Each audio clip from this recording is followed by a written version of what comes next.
When do you, like, for people that might be in the same path in regards to like maybe starting off small and trying to scale their business, when do you think is a good time to move from mobile into a brick and mortar? Because you're talking, when you go mobile, you're talking gas, maybe a little bit, maybe a car note. But when you get into a brick and mobile, a brick and mortar, excuse me.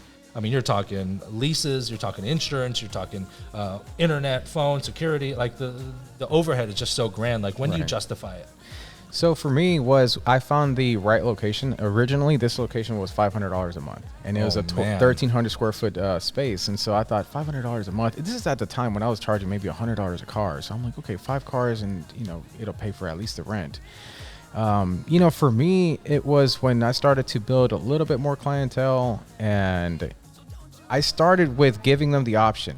Could you bring it in the shop, or if I go mobile to you? And at the time, whenever I started doing mobile, I was like, well, I'm going to, if you bring it in the shop, I'd actually save you some money because you're bringing it in-house. And so, eventually that started to become a more often occurrence. People started bringing them here, and then it just got so comfortable for me to work in the shop that I just stopped going mobile. And that's pretty much, that's how it was with me. But I mean, if for anybody who's mobile right now that wants to take that chance and go brick and mortar, it depends really on I would say it depends on your finances. So if you're set up to sustain a brick and mortar and potentially not have clients, then, find something that's going to be low overhead. But if you've already got a reputable name, take that chance in yourself and just go do it.